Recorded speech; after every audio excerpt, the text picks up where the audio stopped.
Bienvenidas y bienvenidos a esta exploración. Hoy nos metemos de lleno en un mundo fascinante. Cómo nuestras células manejan la energía.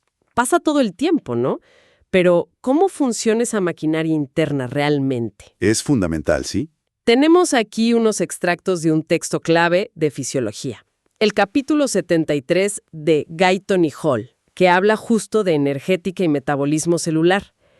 Y nuestra misión hoy es desentrañar cómo el cuerpo convierte lo que comemos en ese combustible para vivir, pensar, movernos. Exacto. Una tarea apasionante.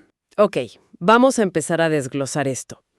Y hay una molécula que es, digamos, la estrella de todo este show. Totalmente. Hablamos del trifosfato de adenosina, o ATP. Se la conoce, y con mucha razón, como la moneda energética de la célula. Ajá. Es que casi toda la energía que sacamos de los carbohidratos, las grasas, las proteínas, todo eso se canaliza a través del ATP para que la célula haga su trabajo. Moneda energética. Me gusta la analogía. Pero, ¿qué tiene de especial? ¿Por qué esa molécula y no otra? Pues mira, es su estructura química. Tiene unos enlaces de fosfato que guardan un montón de energía. Como si fueran resortes, ¿viste? Bien comprimidos. Ok. Y cuando uno de esos enlaces se rompe, ¡pum!, libera una cantidad de energía útil bastante considerable. En las condiciones reales de la célula es potente, suficiente para impulsar casi todas las reacciones químicas que necesitamos. Entiendo. Y lo clave es entender que actúa como intermediario. O sea, la energía de la comida no se usa así directamente. No, primero se usa para fabricar ATP. Ah, ok. Y luego es la ruptura del ATP la que libera esa energía de forma controlada justo donde se necesita y cuando se necesita. Entendido. Es como refinar el petróleo crudo de los alimentos para obtener la gasolina que usan las células. Buena analogía, sí. ¿Y cómo fabricamos esa gasolina? ¿De dónde sale el ATP? Bueno, sale de la combustión, digamos, controlada de los nutrientes, principalmente de 3 fuentes. A ver. 1, los carbohidratos, como la glucosa. Se procesan una parte sin oxígeno, eso es la glucólisis, en el citoplasma. Y luego, si hay oxígeno, mucho más a fondo en las mitocondrias, con el ciclo de Krebs. Bien. 2, las grasas. Se rompen en ácidos grasos y se oxidan, sobre todo en las mitocondrias también. Es la beta-oxidación. Ajá. Y 3, las proteínas. Primero se dividen en aminoácidos y estos ya entran en distintos puntos de las rutas metabólicas, muchas veces también en el ciclo de Krebs. O sea que el cuerpo es súper versátil para sacar energía de donde sea, ¿no? Muy versátil, ¿sí? Y una vez que tenemos ese ATP, ¿en qué lo gastamos? Porque me imagino que la lista es larga. Larguísima, pero podemos agrupar los usos principales. Un gasto enorme es la síntesis. Construir cosas. Exacto. Construir las moléculas complejas que forman nuestras células, nuestros tejidos. Por ejemplo, fabricar proteínas. Cuesta una cantidad de energía sorprendente. ¿Ensamblar cada bloquecito de aminoácido? Sí. Sí. Se invierte mucha más energía de la que al final queda almacenada en el enlace. Esto te dice lo caro que es, energéticamente, el simple hecho de mantenerse y crecer. Wow. Y también se usa ATP para fabricar glucosa si falta, para sintetizar grasas, colesterol, hormonas, incluso para producir urea. Espera. ¿Gastamos energía en fabricar urea? ¿Qué es un desecho? Suena contraintuitivo. Es una buena observación. Pero es una inversión vital, ¿sabes? La urea se hace para neutralizar el amoníaco. Ah. Claro, el amoníaco es un subproducto del metabolismo de proteínas y es súper tóxico, sobre todo para el cerebro. Entonces, gastar ATP para convertirlo en urea, que es mucho menos tóxica y se elimina fácil por la orina, es esencial para estar sanos. Un costo necesario. Tiene sentido, visto así. ¿Qué otros grandes consumidores de ATP hay? Bueno, otros 2 gigantes son la contracción muscular. Claro. Ahí la miosina, una proteína del músculo, usa ATP directamente para moverse. Y el consumo se puede disparar, pero una barbaridad durante el ejercicio intenso. Me imagino. Y el otro es el transporte activo a través de las membranas. Bombear cosas en contra de su tendencia natural, ¿no? Como la famosa bomba de sodio-potasio. Eso necesita energía constante del ATP para mantener los equilibrios de iones que son básicos para la vida celular, para absorber nutrientes, para que funcionen los nervios. Entiendo. Y relacionado con eso, la secreción glandular y la conducción nerviosa también dependen del ATP.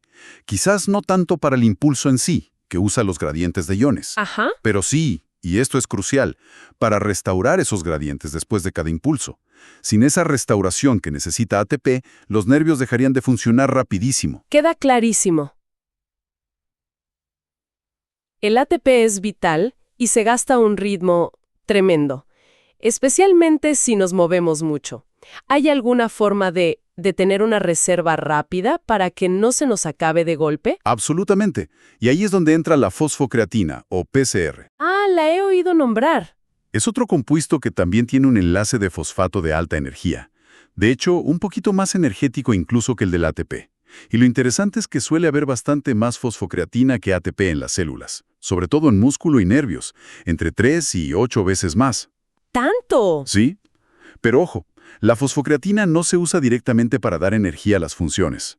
Su genialidad está en que puede regenerar ATP a partir del ADP, que es su precursor. El desecho del ATP. Exacto. Y lo hace casi instantáneamente. Ah, o sea, no es la batería principal, sino como un cargador súper rápido para la batería principal que es el ATP. Exactamente esa es la idea. Funciona como un amortiguador, un buffer del ATP, cuando el ATP empieza a bajar muy rápido. Como al empezar un sprint. Justo, la fosfocreatina entra ahí al toque, para reponerlo. Y así mantiene los niveles de ATP muy estables durante esos primeros segundos clave de esfuerzo. Y esto es importante porque, como vamos a ver, la célula es muy sensible a cuánto ATP y ADP hay. Antes mencionaste el oxígeno, que hacía falta para la producción más eficiente de ATP. ¿Qué pasa si falta? O si la demanda es tan bestia que no llega suficiente oxígeno a tiempo. Bueno, en esos casos, tiramos de la energía anaeróbica, la que se produce sin oxígeno. Ok. La vía principal ahí es la glucólisis. Es la ruptura de glucosa o del glucógeno que tenemos guardado. Genera un poquito de ATP, pero muy rápido, y en el citoplasma. El tema es que produce ácido pirúvico, y si no hay oxígeno, eso se convierte en ácido láctico. El famoso ácido láctico. Ese mismo. En cambio, la energía aeróbica sí necesita oxígeno. Ocurre en las mitocondrias y oxida completamente los nutrientes. Es mucho más lenta, pero infinitamente más eficiente. Produce muchísimo más ATP por cada molécula de glucosa o de grasa. Entiendo la diferencia. Rápida pero poco eficiente versus lenta pero muy eficiente. ¿Y cuándo dependemos más de esa vía anaeróbica? Fundamentalmente en dos escenarios. Uno es la hipoxia, o sea, la falta real de oxígeno. Si dejamos de respirar, bueno, el oxígeno que tenemos guardado nos dura un par de minutos nomás. ¡Qué poco! Poquísimo. La glucólisis anaeróbica, usando el glucógeno de las células, nos podría dar quizá un minuto más de vida, pero acumulando ácido láctico, claro. Vale. ¿Y el otro escenario? El otro es mucho más común. El ejercicio de muy alta intensidad y corta duración. El sprint que decíamos, o levantar mucho peso. Exacto. Ahí la demanda de ATP es tan brutal, tan repentina, que los sistemas aeróbicos, que son más lentos, no dan abasto, no llegan. Entonces, en esos segundos, la energía viene como en cascada. Primero, el poquito ATP que ya hay. Ajá. Luego, el ATP que se regenera rapidísimo con la fosfocreatina. El amortiguador. Ese. Y después, cuando eso también empieza a agotarse, entra la glucólisis anaeróbica a toda máquina, usando el glucógeno del músculo. Eso explica esa sensación de quemazón en los músculos, ¿no? ¿Y por qué no podemos mantener esa intensidad mucho tiempo? Totalmente. Y también explica por qué después de un esfuerzo así, uno sigue jadeando un rato aunque ya haya parado, ¿verdad? Correctísimo. Ese consumo extra de oxígeno que tenemos después de hacer un ejercicio intenso se llama pago de la deuda de oxígeno. O bueno, técnicamente, EPOC, Excess Post-Exercise Oxygen Consumption. Deuda de oxígeno. ¿Qué se usa ese oxígeno extra? Pues para varias tareas de restauración. Una parte importante es reconvertir una buena porción del ácido láctico que se acumuló de nuevo en glucosa. Eso pasa sobre todo en el hígado. Ah, mira. También para rellenar las reservas de ATP y de fosfocreatina en los músculos. Y para reponer el oxígeno que se había gastado. de la hemoglobina de la sangre, de la mioglobina de los músculos y el que estaba disuelto en los fluidos. Básicamente, es pagar la factura energética de haber tirado de la vía anaeróbica. Muy lógico, ¿sí? Ahora, con toda esta maquinaria, ¿cómo sabe la célula cuánta energía producir? ¿Cómo regulas si tiene que acelerar o frenar la producción de ATP? El sistema de control principal es, la verdad, sorprendentemente simple y elegante. Se basa mucho en cuánto ADP hay. ADP, el difosfato de adenosina, lo que queda cuando el ATP se usa, ¿no? Ese mismo. Imagínate que estás en reposo. Ahí tenés mucho ATP y muy poquito ADP. Ok, Bueno, resulta que el ADP es como un ingrediente necesario para que las vías que fabrican ATP funcionen a buen ritmo. Si hay poco ADP, esas vías van despacio, van frenadas. entendido. Entonces, cuando la célula se pone a trabajar y empieza a gastar ATP. Produce ADP, la concentración de ADP empieza a subir. Claro. Y ese aumento de ADP actúa como una señal directa. Le dice a las enzimas clave que producen ATP, dale, acelera. Es un sistema de retroalimentación perfecto. La demanda, o sea, usar ATP y generar ADP, automáticamente impulsa la oferta, la producción de ATP. Qué bueno. Y cuando la actividad baja, el ATP se regenera, el ADP vuelve a bajar y todo el sistema se calma de nuevo. Es como un acelerador metabólico súper sensible. Fascinante esa autorregulación. Hemos hablado mucho a nivel de la célula. ¿Y cómo medimos el gasto de energía de todo el cuerpo? A eso se le llama tasa metabólica, o TM. Mide la energía total que liberan todas las reacciones químicas del cuerpo en un periodo de tiempo. Y acá hay un punto clave muy importante. Casi toda la energía que usamos, incluso la que se convierte en trabajo dentro del cuerpo, como bombear sangre o fabricar moléculas, Sí. termina disipándose como calor. Todo. Casi todo.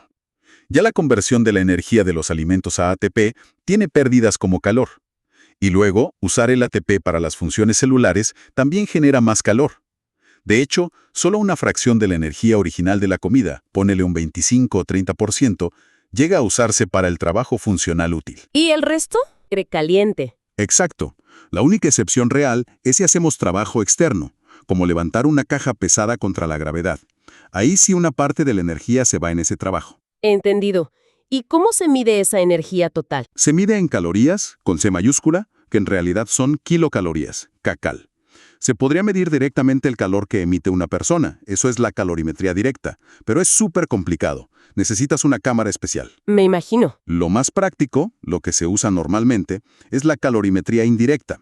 Medimos cuánto oxígeno consume la persona. Ah, por la relación con la energía aeróbica. Justamente, como la mayor parte de la energía se libera usando oxígeno, hay una relación muy fiable. Por cada litro de oxígeno que consumimos, se liberan unas 4.8 kilocalorías de energía. Esto con una dieta mixta promedio, ¿no? ¿Vale? Medimos el gasto total con el oxígeno. ¿Y en qué gastamos esa energía a lo largo de un día normal? Podemos dividir el gasto diario en varios componentes. El principal, sobre todo si somos más bien sedentarios, es la tasa metabólica basal, la TMB. La energía para estar vivo en reposo. Exacto. El mínimo para mantenernos vivos quietitos, corazón latiendo, cerebro pensando, respirando. Puede ser el 50, 60, hasta el 70% del gasto total diario. Es muchísimo. ¡Wow! ¿Qué más? Luego está la actividad física. Este es el componente más variable, obviamente. Incluye el ejercicio que hacemos a propósito, claro, pero también toda la actividad que no es ejercicio programado, lo que se llama NEAT. ¿NEAT? Sí, Non-Exercise Activity Thermogenesis. Pensá en mantener la postura, caminar por la casa, moverte en la silla, gesticular. Todo eso suma. Mira vos, no lo había pensado así. Suma, y a veces bastante. Después, también gastamos energía en procesar la comida que comemos. Es el efecto termogénico de los alimentos, o ETA. La digestión gasta energía. ¿Sí? Digerir, absorber, almacenar los nutrientes. Todo eso tiene un costo. Suele ser un 8 o quizá un 10% del gasto total diario. Interesante. Y finalmente, está la termorregulación. La energía extra que gastamos si necesitamos producir más calor porque hace frío o si necesitamos enfriarnos porque hace calor. Mencionaste que la tasa metabólica basal, la TMB, es la parte más grande del pastel para mucha gente.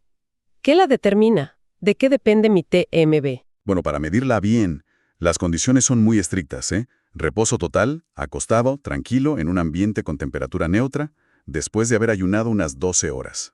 Muy específico. Sí.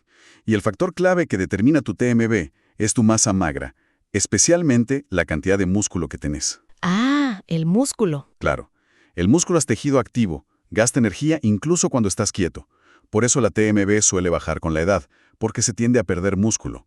Y también explica por qué los hombres en promedio suelen tener una TMB un poquito más alta que las mujeres, porque suelen tener más masa muscular. Tiene lógica. ¿Y hay otros factores que la modifiquen? Varios. Las hormonas tiroideas son como el termostato principal del metabolismo. Si tenés hipertiroidismo, la TMB se puede ir al doble. ¿El doble? Sí. La testosterona y la hormona del crecimiento también la suben, en parte porque ayudan a construir músculo. La fiebre, claro, acelera todo. Y por el contrario, el sueño la baja un poquito, un 10-15%. Y la desnutrición prolongada la baja bastante, a veces un 20-30%, como un intento del cuerpo de ahorrar energía en tiempos de escasez. Se adapta a todo. Increíblemente. ¿Y de los otros componentes? ¿Algo más sobre la actividad física o ese efecto de los alimentos? De la actividad física, remarcar que puede cambiar el gasto diario drásticamente. Hay actividades intensas que multiplican el gasto por 10-15 veces respecto al reposo. Es el factor que más podemos controlar nosotros, y es clave para el balance energético. Y no subestimar el NEAT, esa actividad cotidiana que parece poco, pero suma y suma a lo largo del día. Tomo nota. ¿Y el efecto de los alimentos? Lo interesante ahí es que no es igual para todos los nutrientes. Las proteínas son las que más cuestan procesar. Ah, ¿sí? Sí. Comer proteínas puede elevar tu metabolismo hasta un 30% por varias horas. A eso se le llama la acción dinámica específica de las proteínas. Los carbohidratos y las grasas tienen un costo mucho menor, quizás un 4%. Mira qué dato, lo de las proteínas. Para ir cerrando, mencionaste la termorregulación. Dijimos el escalofrío, que es tiritar. ¿Hay otras formas de generar calor si tenemos frío, además de temblar? Sí, claro. Existe lo que se llama termogénesis sin escalofríos. Es producir calor sin que sea por contracción muscular. Se activa también por el frío a través del sistema nervioso simpático. ¿Y cómo funciona? Y acá entra un tejido súper especial, la grasa parda. ¿Grasa parda? ¿No es blanca? Hay de las dos. La blanca es la que almacena energía, la que asociamos con la grasa normal. Pero la parda es distinta. Está llena, pero llena de mitocondrias. Y son mitocondrias un poco particulares. ¿En qué sentido? Tienen una proteína especial, la UCP1, que se llama proteína desacoplante. Funciona como una especie de fuga controlada en la mitocondria. Permite que la energía que se libera al oxidar nutrientes se escape directamente como calor, en lugar de usarse para fabricar ATP. O sea, su trabajo principal es generar calor. Exacto. Es una caldera biológica. Es súper importante en los bebés recién nacidos para que no se enfríen. Los adultos también tenemos, aunque menos. Y parece que se puede activar o incluso aumentar si nos exponemos al frío de forma crónica. ¡Qué interesante! Y contribuye mucho al gasto. En adultos, la contribución es más modesta, quizás un 10-15% de aumento metabólico si se activa, pero es un área que se está investigando mucho, sobre todo en relación con la obesidad. Hay algunas pistas, de que podría estar más activa en algunas personas con obesidad, quizás como un intento del cuerpo medio fallido de quemar ese exceso de energía. Realmente es asombroso. Pensar en todo el sistema, desde la molécula de ATP, esa moneda universal, pasando por el ingenioso control con el ADP, hasta tejidos especializados como la grasa parda. Es un manejo de la energía de una complejidad y una precisión increíbles. Exacto. Y se ajusta todo el tiempo, según lo que hacemos, lo que comemos, la temperatura. Y aunque parezca que se desperdicia mucha energía como calor, bueno, esa generación de calor es vital. Es lo que nos mantiene a nuestra temperatura, permitiendo que todo lo demás funcione como debe. No es un defecto, es una característica esencial del sistema. Nos deja pensando, ¿no? Si entendemos cada vez mejor estos mecanismos tan finos de cómo se regula la energía, se abrirán caminos nuevos para influir en nuestro balance energético, más allá del típico comer menos y moverse más. ¿Es una posibilidad? Podríamos quizá en el futuro modular estos controles internos para no sé, tratar la obesidad o mejorar el rendimiento de una forma más específica.